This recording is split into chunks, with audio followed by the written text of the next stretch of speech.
Pakinggan po ninyo ito. Talagang seryoso ang problemang pinasok nitong batang congressman na si Leandro Libiste ng 1st District ng Batangas. Ayon kay Ombudsman Boying Remulla, itong kanyang ginagawa tungkol sa kanyang business, Solar Philippines at iba pa, ay masalimuot at malaking pananagutan. Hindi ito laruan o hindi ito biruan. Meron ditong pananagutan at dapat alamin. Pakinggan niyo ang paliwanag ng Ombudsman tungkol dito sa isong ito. Yung energy mix ng bansa, mahalaga yan eh. Dapat dyan, seryoso tayo dyan. Hindi ito laro lang. Makakala na ibang tao, laro lang ito. This is very important to the country. Kaya natin pinag-aaralan yan. Anong alleged franchise violations? Ayan o. Question and answer. Kasi napag-usapan niyo po over the weekend na may ongoing po regarding this. May confirmation po ba ng sale ng controlling interest? Maganda yan, no? I will not be technical about it, but I can be a little legal about it. There's a principle in law that we say, what you cannot do directly, you cannot do indirectly. What you cannot do directly, you cannot do indirectly. So, dyan nagmumula ang mga premise natin. Kaya sinabi natin na pinag-aaralan natin yung kaso ng Solar Philippines at yung pagbebenta nitong spin-off company under as a subsidiary and intimately related to Solar Philippines. So yun eh.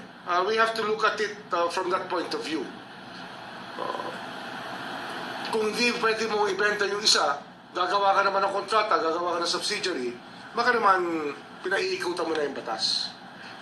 It's common sense to all of us. Should be common sense to all of us na hindi dapat nangyayari yan. But anyway, that being the case, pinag-aaralan talaga namin yan. Kasi nga, hindi ito simple case lang ng violation of franchise. It goes deeper into the country's energy picture. Kasi kung ganyan ang mangyayari sa atin, merong kukuha ng ganyang franchise, exclusive at that, more of a monopoly, we will base our energy plan because of actuations of this company, which later on turned out to be very questionable. Siyempre, you have to examine the milieu. Tingnan mo yung nangyayari. Kasi nga, yung energy mix ng bansa, mahalaga yan eh. Dapat dyan, seryoso tayo dyan. Hindi ito laro lang. Makakala na ibang tao, laro lang ito. This is very important to the country. Kaya natin pinag-aaralan yan. Naku, ayan na. So, matindi. Ayan na. Ibig sabihin, pasok ang ombudsman sa pag-iimbestiga dito sa mga negosyo ni Congressman Libiste. Actually, sa totoo lang po, hindi ko nga alam bakit nangyari yan eh. Alam ba niyo, dapat yan after na mahalal si Congressman Libiste bilang congressman ng unang distrito ng Batangas, dapat binitawan na niya yung negosyong yan. Kasi conflict of interest yan. Congressman ka, tapos ang negosyo mo ay tungkol sa solar, tungkol sa energy, di may conflict of interest dahil sa gobyerno ka lalapit. Dapat pagka elected ka sa anumang posisyon, huwag ka nang magpapatakbo ng negosyo related do sa trabaho mo dahil conflict of interest. Isa pa yung problema yun. At ito yung isa pang matindi. Lumalabas po kasi na monopoly, nakakuha siya ng 25 years franchise during Duterte administration ng 2019. At ipinagkaloob sa kanya. Hindi ko alam kung ito'y na-impluensyahan ng kanyang ina na si Senador Loren Legarda. Ang purpose niyan ay para ikaw yung mag-produce ng power, electricidad, business. Dahil ibinigay sa yung prangkisa, mag-provide ka ng power. At yan ay obligasyon mo. Abay, hindi ho yata nagawa. Ang ginawa niya, gumawa ng ibang company, ibinenta sa Meralco ng di umano'y 22 billion pesos. So, ginawang negosyo yung prangkisa. Yung negosyo, yung prangkisa, na pribilehyo ibinigay ng gobyerno, gamitin mo sa pag-produce ng power. Pero ang ginawa umano ni Libiste, hindi niya ginawa yon sa halip ibinenta o pinagamit yung prangkisa, ginawang negosyo, ay mali yan. At dahil dyan, sinilip na ngayon siya ng Department of Energy. Kinansela yung 12,000 megawatts na kontrata dahil hindi na-deliver. Actually, sabi ni Secretary Garin ng Department of Energy, laway lang, walang na-produce, hindi nagawa ng company ni Libiste ang kanyang obligasyon under franchise law. At dahil dyan, pinagbabayad, penalty, grabe, ang laki, no? 24 billion ang sinisingil ngayon ng gobyerno dahil hindi na i-deliver ng company ni Libiste ang kanyang obligasyon under franchise law. Eh kung nabenta niya ng 20 billion yung kanyang prangkisa, tapos ang penalty niya ay 24, ay lugi pa siya ngayon. Ang gobyerno hahabol sa kanya. So, hinahabol siya ng ombudsman, hahabulin siya ng Department of Energy.